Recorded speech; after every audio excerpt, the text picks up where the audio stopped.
বন্ধুরা, দেখতে পাচ্ছেন আমার বাগানের এটি একটা থাই ভ্যারাইটির 12 মাসি কাঁঠাল গাছ। এই গাছটিতে আমি আজকে সার প্রয়োগে পরিচর্যা করব। তো কিভাবে পরিচর্যা করি সম্পূর্ণ ভিডিওটির সাথে থেকে দেখে নিন, তাহলেই বুঝতে পারবেন।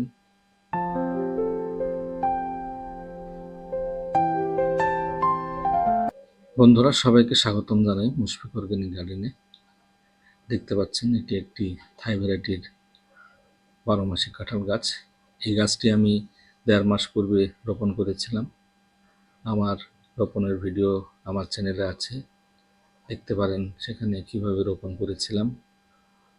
তো এখন আমি সার প্রয়োগ করব, কারণ তখন আমি কোনো অন্য সার প্রয়োগ করিনি, শুধুমাত্র কম্পোস্ট সার প্রয়োগ করেছিলাম।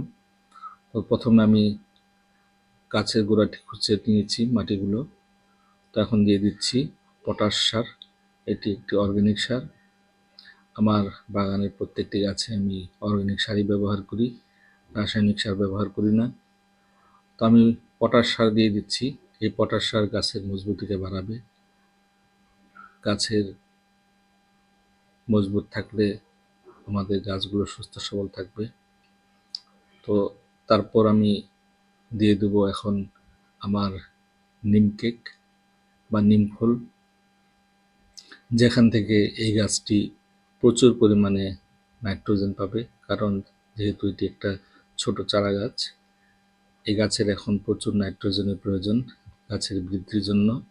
তো সেজন্য আমি এই নিম খোল দিয়ে দিচ্ছি।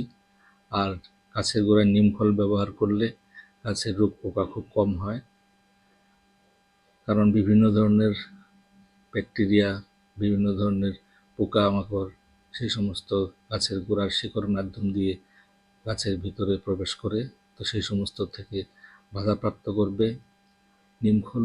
তারপর দিয়ে দিচ্ছি বন্ধুরা হাড়ের গুঁড়ো, যেটাকে ইংরেজিতে বোন মিল বলা হয়। তো এই হাড়ের গুঁড়ো 1 মুঠো আমি দিয়ে দিচ্ছি। হাড়ের গুঁড়োর মধ্যে সব ধরনেরই নিউট্রিয়েন্টস থাকে, নাইট্রোজেন, ফসফেট, পটাশ, ক্যালসিয়াম এবং মাইক্রো উপাদান বিভিন্ন ধরনের। কিন্তু পটাশ এবং ক্যালসিয়ামের ভাগটি বেশি থাকে, তো সেই জন্য আমি দিয়ে দিচ্ছি। তারপর নিয়ে নিলাম, এবার 1.5 থেকে 2 চামচের মতো আমি দিয়ে দেবো humic acid plus fulvic acid 98। এটি ব্যবহার করলে গাছের শিকড়কে মজবুত করে, গাছের খিদেকে বাড়ায়। তখন গাছ দ্রুত গতিতে নিউট্রিয়েন্টস, মিনারেল সেই সমস্ত টানতে থাকে শিকড়ের মাধ্যম দিয়ে, আর গাছটি দ্রুত গতিতে বাড়তে থাকে। তো এইভাবে আপনারাও এই সমস্ত উপাদান বা সার গাছের গোড়ায় প্রয়োগ করবেন। প্রথমে টবে হোক, মাটিতে হোক, যদি আপনাদের গাছ থাকে, প্রথমে গাছের গোড়াটি খুঁচিয়ে নেবেন। এইভাবে খুঁচিয়ে নেওয়ার পর তারপর সার প্রয়োগ করবেন। তো যেহেতু আমাদের এই গাছটি চারা গাছ, আমাদেরকে এই গাছটিকে দ্রুত গতিতে বাড়তে হবে। এখন আমি জল দিয়ে দিচ্ছি।